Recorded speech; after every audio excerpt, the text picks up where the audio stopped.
ሰላም ቤተሰብ እንዴት ናቸው? ያው ትምህርታችን እንደቀጠለ ነው። እንደምታስታውሰው በባለፈው ቪዲዮዬ ስለ ኢዝ ኤንድ ዎዝ ኤንድ አባውት አር ኤንድ ዌር አይተናል ማለት ነው። ዛሬ እስቲ ስለ ሪላቲቭ ክሎዝስ እናያለን። ሶ ይሄ ዘ ሜን ፖይንት ኢን ኢንግሊሽ ግራመር ላይ ዋና አስፈላጊ የሆነ ፓርት ነው። የሪላቲቭ ክሎዝ ሲባል በአማርኛ እንዴት ነው? አያያዥ ሀረግ ወይም ደግሞ አያያዥ አንቀጽ የሚባለው ነው። ያ ማለት ስለ አረፍተ ነገሩ ወይም ደግሞ ስለ ባለቤቱ የበለጠ ኢንፎርሜሽን የሚሰጥ ነው ማለት ነው። ሶ እነዚህ ሪላቲቭ ክሎዝስ ወይም ደግሞ አያያዥ ሀረጎች የሚባሉ ብዙ አይነት አያያዥ ሀረጎች ብዙ ጊዜ ደብሊው ኤች ኩዌሽን የምንላቸው ነገሮች እዛ አያያዥ ሪላቲቭ ፕሮናውን ሰሩ ሪላቲቭ ክሎዝስ ውስጥ ነው የሚመደቡ። ስለዚህ ሪላቲቭ ክሎዝ ኢዝ ኤ ታይፕ ኦፍ ዲፔንደንት ክሎዝ that gives more information about in a sentence አይደለ? ስለዚህ ዲፔንደንት የሆነ ወይም ጥገኛ የሆነ ሀረግ ሲሆን ምንድነው እዛ ሴንቴንሱ ወይም ደግሞ አረፍተ ነገሩ ውስጥ ስለ ባለቤቱ የበለጠ መረጃ ኢንፎርሜሽን የሚሰጥ ከሆነ ኢትስ ምን ይባላል? ሪላቲቭ ክሎዝ ይባላል። ኢትስ ምን ዲፔንደንት ክሎዝ ወይም ደግሞ ጥገኛ ሀረግ የሚለው ማለት ጥገኛ ሀረግ ራሱን ችሎ አይቆምም አይደለ? ስለዚህ ስለ ባለቤቱ ወይም ደግሞ አረፍተ ነገር ውስጥ እያወራን ስላለነው ነገር የበለጠ መረጃ ነው የሚሰጠው። So it usually begins with a relative pronoun such as who, whose, which or that አይደለ? ስለዚህ ምንድነው እነዚህ ሪላቲቭ ክሎዝ ብዙ ጊዜ ሪላቲቭ ፕሮናውንስ ወይም ደግሞ ጥገኛ የሆኑ ተውላጠ ስሞችን ማለት የሚይዘው ጥገኛ የሆኑ ተውላጠ ስሞች ሪላቲቭ ፕሮናውንስ ማለት ነው። whom, whose, which or that ደብሊው ኤች ኩዌሽንስ የምንላቸው ማለት እነሱን ነው የሚይዘው ማለት ነው። ሪላቲቭ ፕሮናውንስ who it is used for people አይደል? subject so to indicate a subject አይደለ? so ባለቤትን ኢንዲኬት ለማድረግ ለመግለጽ who እንወስዳለን እንጠቀማለን አይደል? whom ደግሞ used for people አይደል? ኦብጀክት ለምሳሌ whom ሲባል የእርሱ እንደማለት ነው አይደል? የሆነ ነገር ወይም ደግሞ ኦብጀክት ያ ነገር የእርሱ ነው ለማለት ነው የምንጠቀመው። ስለዚህ to indicate object ኦብጀክቱ የማን እንደሆነ ኢንዲኬት ለማድረግ whom እንጠቀማለን። whose ደግሞ it shows possession ባለቤትነት አይደለ? possession ባለቤትነትን ለመግለጽ ደግሞ whose እንጠቀማለን ማለት ነው። which ደግሞ used for things ለነገሮች የምንጠቀም ከሆነ it is which አሁን ለምሳሌ which table አይደለ? so we indicate about things አይደለ? ስለዚህ ለthings ወይም ለነገሮች የምንጠቀም ከሆነ which እንጠቀማለን። so that ደግሞ used for people or things that ደግሞ ለሁለቱም ነው ለፒፕልም ለቲንግም እንጠቀማለን ማለት ነው። so types of relative clauses እነማን ናቸው? types of so in English there are two types of relative clause አለ definitive እና non definitive ይባላል። ስለዚህ defining ወይም ደግሞ restrictive relative clauses የሚባሉት this give essential information about ነው። ስለዚህ ስለ ባለቤቱ አስፈላጊ የሆኑ መረጃዎች ጊቭ የሚያደርገውን it is defining ወይም ደግሞ restrictive relative clause ይባላል ማለት ነው። ኤግዛምፕል the student who studies hard will pass አይደለ? ጠንክረው ያጠኑ ተማሪዎች አለፉ። እነማን ጠንክረው ያጠኑ አይደለ? so it is indicate about ጠንክረው ስላጠኑ ተማሪዎች አይደለ እያወራለ። ስለዚህ the students who studies hard will pass አይደለ?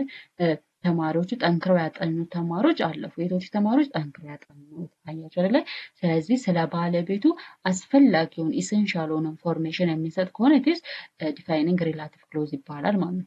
so non defining ወይም ደግሞ non restrictive relative clauses የሚባሉ ደግሞ this give extra information and are separated by commas so እነዚህ non defining የሚባሉ ደግሞ ኤክስትራ ስለ ባለቤቱ ወይም ደግሞ about the subject or the noun as extra ተጨማሪ ኢንፎርሜሽን additional ኢንፎርሜሽን የሚሰጥ ከሆነ it is non-defining relative clause ይባላል። and also these non-defining relative clauses are separated by comma በኮማ separate ይደረጋሉ ከሜን ክሎዙ ወይም ደግሞ ከሜን ሰንቴንሱ ከዋናው ከዋናው ምዕላድ በምን በኮማ ይለያሉ ማለት ነው። ስለዚህ ከዋናው አረፍተ ነገር በኮማ ከሜን ሰንቴንሱ በኮማ የሚለዩ ከሆነ እነሱ non defining relative clauses ይባላሉ። defining relative clause ደግሞ they give essential ዋና የሆነ መረጃ ስለ ናውኑ ወይም ደግሞ ስለ ባለቤቱ ዋናውን መረጃ የሚሰጥ ከሆነ defining relative clause ይባላል። ስለዚህ defining relative clause ደግሞ በኮማ አይለዩም። always sentence ውስጥ ኖርማል ሴንቴንስ ሆኖ ነው the students who studies hard will pass ጠንክረው ያጠኑ ተማሪዎች አለፉ አይደለ? ወይም ያልፋሉ አይደለ? ስለዚህ እዚህ ጋር ኮማ የለም አይደል? እዚህ ጋር ኮማ የለም አይደለ? ሶ ኮማ ከሌለው defining relative clause ነው። non defining relative clause ደግሞ ተጨማሪ ኢንፎርሜሽን ነው የሚሰጠው and also it is separated by comma በኮማ ይለያል ማለት ነው። my brother አይደለ? ኮማ who lives in አዲስ አበባ ኮማ is a doctor አይደለ? ወንድሜ አዲስ አበባ የሚኖረው ዶክተር ነው። መጀመሪያ ወንድሜ የሚለው አለ። ከዛ የት የሚኖረው አዲስ አበባ የሚኖረው ዶክተር ነው አይደለ? ስለዚህ በኮማ ይለያል ማለት ነው። I'm sorry, the book that I borrowed is interesting አይደል? the book that I borrowed interesting አይደለ? የተዋስኩት መጽሐፍ በጣም ምንድነው ኢንተረስቲንግ ነው አይደለ? ስለዚህ ዛት አይደለ? የትኛው እየጠቀሰ ነው አይደለ? የትኛው መጽሐፍ እንደሆነ ዲስ ኢንዲኬት እያደረገ ነው ማለት ነው። so the woman who called you is my aunt አይደለ? the woman who called you is my aunt አይደለ? የጠራችክ ሴት አይደለ? who called you አይደለ? የጠራችክ ሴት የኔ ምን ናት? አክስቴ ናት አይደለ? it is indicate አይደለ? it give more እንትን እየሰጠን አይደለ? it is extra information እየሰጠን አይደለ? so እንደዛ ማለት ነው። the car which is parked outside mine the car which is parked outside is mine አይደለ? so ውጪ የቆመው መኪና የማን ነው? የኔ ነው ያለ ነው ማለት ነው። so እዚህ ጋር ለምሳሌ አሁን the book that I borrowed is interesting the book that I borrowed is interesting አሁን ለምሳሌ ዲፋይኒንግ ነው ወይስ ነን ዲፋይኒንግ ነው? it is defining አይደል?